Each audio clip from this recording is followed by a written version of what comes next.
Hi, welcome to Rashish Healthy Kitchen. இப்போ நம்ம வந்து காலிஃப்ளவர் பக்கோடா செய்ய போகிறோம். அதுக்கு காலிஃப்ளவர் அந்த மாதிரி வெட்டி எடுத்து வச்சுக்கோங்க. சுடு தண்ணியில் மஞ்சத்தூள் போட்டு கொதிக்க வச்சுட்டு அதை வந்து காலிஃப்ளவரில் ஊற்றிடுங்க. இது ஒரு 10 minutes இந்த சுடு தண்ணியிலே இருக்கட்டும். ஏன்னா இதில் பூச்சி புழுலாம் இருக்கும். அதெல்லாம் வந்து நம்ம ஃபுல்லாக க்ளீன் பண்ணுறதுக்காக அந்த மாதிரி சுடு தண்ணியில் மஞ்சத்தூள் போட்டு 10 minutes வைக்கணும். காலிஃப்ளவர் வந்து நல்லா வாஷ் பண்ணி எடுத்தாச்சு. சுடு தண்ணியில் போட்டு வாஷ் பண்ணது பச்சை தண்ணியில் ஒரு 2 டைம் 3 டைம் போட்டு நல்லா வாஷ் பண்ணிவிடுங்க. இப்போ வந்து தேவையான பொருட்கள்லாம் போட்டுடலாம். கடலை மாவு 2 ஸ்பூன், கார்ன்ஃப்ளவர் மாவு 2 ஸ்பூன்,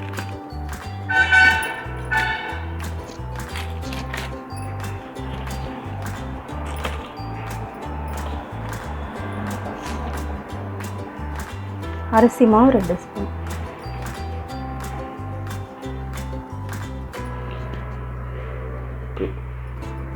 இஞ்சி பூண்டு பேஸ்ட்டு 2 ஸ்பூன்,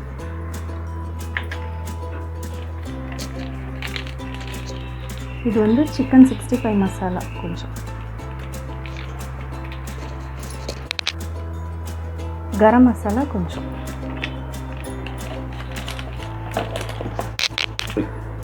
உப்பு வந்து உங்களுக்கு தேவையான அளவு போட்டுக்கோங்க.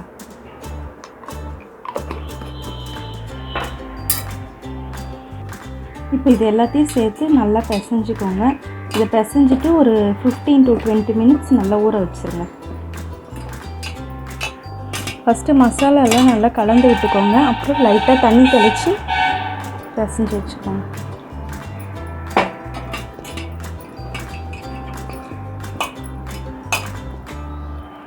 இந்த மாதிரி நல்லா பிசைஞ்சு வச்சுக்கோங்க. உங்களுக்கு காரம் உப்பு பத்தலைன்னா கொஞ்சம் ஆட் பண்ணிக்கோங்க. இது ஒரு 20 minutes நல்லா ஊறட்டும். அப்போ தான் மசாலாலாம் நல்லா கோட் ஆகும். 20 minutes ஆகிடுச்சு, நல்லா ஊறிடுச்சு. இப்போ வந்து இதை ஃப்ரை பண்ணி எடுத்துடலாம். ஒரு வானலில் ஆயில் ஊற்றி நல்லா ஹீட் பண்ணிக்கோங்க. இப்போ ஒன்று ஒன்றா போட்டு ஃப்ரை பண்ணிடலாம்.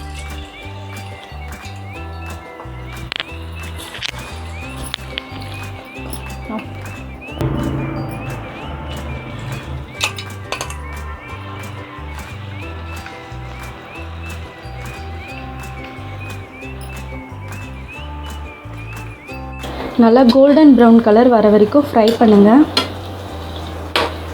ஃப்ளேம் ரொம்ப ஹையில் வச்சிடாதீங்க. குழந்தைங்களுக்கெல்லாம் இந்த மாதிரி செஞ்சு கொடுத்தீங்கன்னா நல்லா லைக் பண்ணி சாப்பிடுவாங்க.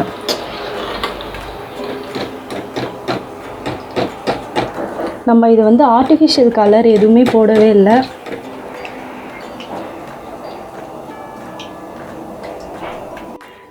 நல்லா கிறிஸ்பியான மொறு காலிஃப்ளவர் பக்கோடா ரெடி. ஆனியன் கூட வச்சு சாப்பிட்டிங்கன்னா இன்னும் டேஸ்ட்டாக இருக்கும். நம்ம பேஜை ஃபஸ்ட் டைம் பார்க்குறவங்க சப்ஸ்கிரைப் பண்ணுங்கள். செஞ்சு பார்த்துட்டு சாப்பிட்டு கமெண்ட் பண்ணுங்கள். வீடியோ பிடிச்சிருந்தா லைக் பண்ணுங்கள்.